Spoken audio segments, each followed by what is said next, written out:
جب ہم خلائی دوڑ کے بارے میں سوچتے ہیں تو ذہن میں چاند کا سفر آتا ہے نا؟ 1960 کی دہائی میں جب پوری دنیا کی نظریں امریکہ کے اپولو مشنز پر تھیں، سوویت یونین بالکل خاموشی سے ایک ایسی جگہ جانے کی تیاری کر رہا تھا جو چاند سے کہیں زیادہ خطرناک اور پراسرار تھی۔ ظاہر ہے امریکہ نے تو اپنا سارا زور چاند پر پہنچنے میں لگا دیا، لیکن جب روسیوں کو اندازہ ہوا کہ امریکہ یہ دوڑ جیت سکتا ہے تو انہوں نے اپنا ہدف ہی بدل لیا۔ یہ ایک عجیب ضد تھی کہ اگر امریکہ چاند جیسے ٹھنڈے سیارے پر جا سکتا ہے تو ہم اس سے بھی مشکل جگہ، ایک جلتے ہوئے جہنم پر قدم رکھ کر دکھائیں گے۔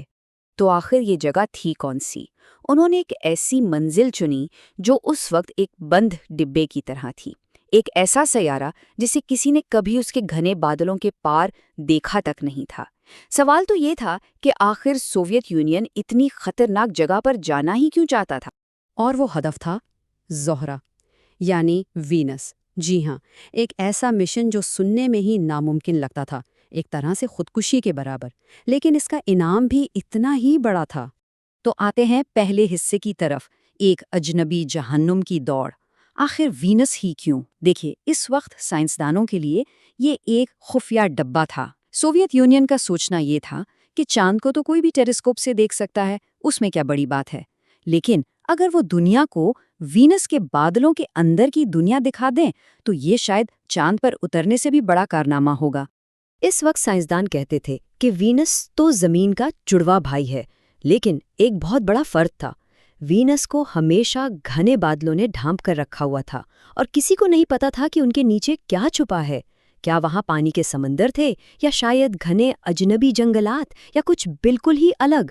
بس یہی تجسس اس مشن کا سب سے بڑا محرک تھا۔ تو اب بات کرتے ہیں دوسرے حصے کی، ناکامی میں اندھی پرواز۔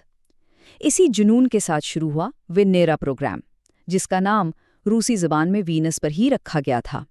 لیکن سوویت یونین کا ایک اصول تھا، جب تک مشن کامیاب نہ ہو جائے کسی کو کانو کان خبر نہیں ہونی چاہیے، تاکہ اگر ناکامی ہو تو دنیا میں مذاق نہ بنے۔ اور ناکامیاں ایک کے بعد ایک آئیں۔ پہلا پروب زمین کے مدار سے ہی باہر نہ جا سکا۔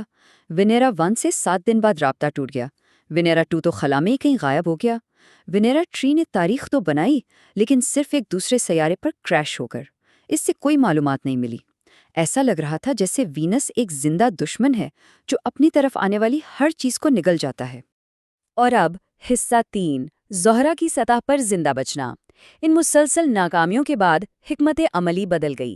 اب مقصد جیتنا نہیں تھا، مقصد صرف اتنا تھا کہ اس جہنمی ماحول میں اتنی دیر زندہ بچ جائیں کہ کوئی ایک سگنل زمین پر واپس بھیج سکیں۔ اور پھر وینیرا 4 کے ساتھ ایک چھوٹی سی کامیابی ملی۔ تباہ ہونے سے ٹھیک پہلے اس نے پہلی بار وینس کی فضا کا ڈیٹا بھیجا، اور اس سے ایک حیران کن بات پتہ چلی۔ وینس کی ہوا تقریباً ساری کی ساری زہریلی کاربن ڈائی آکسائیڈ سے بھری ہوئی ہے۔ پھر آیا وینیرا 7 کا تاریخی دن۔ اس کی لینڈنگ کامیاب ہوئی، اور اس نے جو ڈیٹا بھیجا اس نے تو سائنسدانوں کے ہوش ہی اڑا دیے۔ سب سے پہلے سطح کا درجہ حرارت 465 ڈگری سیلسیس، یعنی اتنی گرمی کہ سیسا بھی پگھل جائے۔ پھر باری آئی ہوا کے دباؤ یعنی پریشر کی۔ وہ زمین سے 90 گنا زیادہ تھا۔ ذرا تصور کریں، یہ اتنا ہی دباؤ ہے جتنا سمندر میں 1 کلومیٹر گہرائی میں ہوتا ہے۔ یہی وہ چیز تھی جو پچھلے پروبز کو ایک ٹن کے ڈبے کی طرح پچکا رہی تھی۔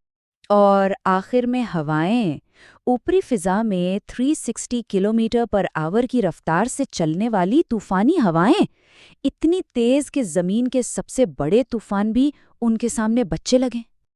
لیکن دلچسپ بات یہ ہے کہ سائنسدانوں کو اتنی دور سے ہوا کی رفتار کا پتہ کیسے چلا؟ بہت ہی کمال طریقے سے۔ انہوں نے پروب سے آنے والے ریڈیو سگنل میں ہلکی سی تبدیلی کو نوٹ کیا، جسے ڈوپلر ایفیکٹ کہتے ہیں، اور اسی سے رفتار کا حساب لگا لیا۔ یہ سوویت سائنسدانوں کی ذہانت کا ایک شاندار نمونہ تھا۔ آگے بڑھتے ہیں چوتھے حصے کی طرف، لینس کیپ کی لعنت۔ تو اب ڈیٹا مل چکا تھا اور سوویت یونین نے سوچا اب وینس کو دیکھنا ہے۔ اس لیے وینیرا لینڈر کی اگلی نسل کا ایک ہی مقصد تھا، وینس کی سطح کی تصویر لینا۔ لیکن یہاں قسمت نے ایک بہت ہی عجیب اور برا مذاق کیا۔ وینیرا 9، 10، 11 اور 12، یہ چاروں پروبز 1 گھنٹے سے زیادہ زندہ رہے، لیکن ان کے کیمروں کے لینس کیپس ہی نہیں کھلے۔ ذرا سوچ کر دیکھیں، آپ جہنم میں اتریں، زندہ بچیں اور آخر میں ایک چھوٹا سا ڈھکن آپ کو اندھا کر دے، کتنی مایوسی ہوئی ہوگی۔ لیکن پھر 22 اکتوبر 1975 کو قسمت بدلی۔ وینیرا 9 کے 2 میں سے ایک کیمرے کا لینس کیپ کھل گیا اور اس نے تاریخ بنا دی۔ دنیا نے پہلی بار کسی دوسرے سیارے کی سطح کی تصویر دیکھی اور پتہ چلا کہ وینس کوئی ریتیلا صحرا نہیں بلکہ ایک پتھریلی نکیلے چٹانوں والی بالکل عجیب دنیا ہے۔ اس کے بعد شروع ہوا پروگرام کا سنہرا دور، یعنی حصہ 5، اندیکھی دنیا کا نقشہ بنانا۔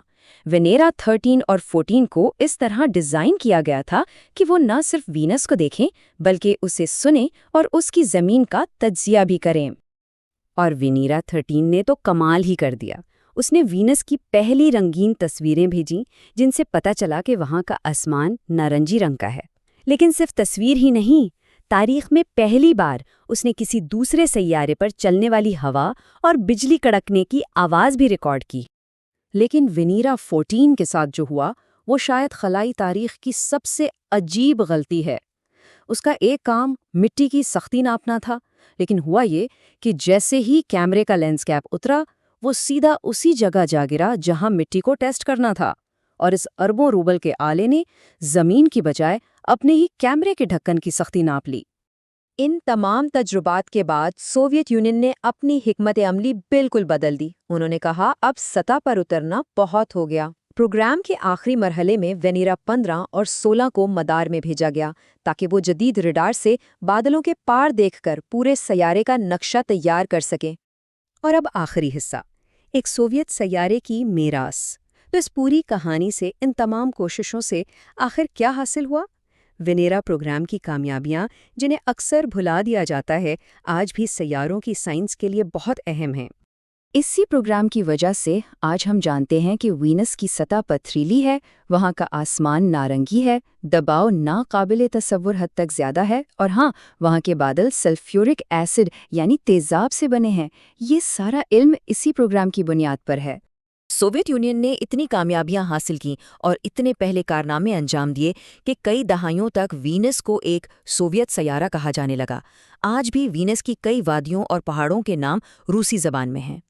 اور یہ سب کچھ ہمیں ایک آخری غور طلب سوال پر لا کر چھوڑ دیتا ہے۔ 18 مشنز بھیجنا، ایک پوری دنیا کو دریافت کرنے، اور اتنی جدید ٹیکنالوجی ہونے کے باوجود بھی آج تک کسی اور ملک نے وینس کی سطح کو دوبارہ چھونے کی ہمت کیوں نہیں کی؟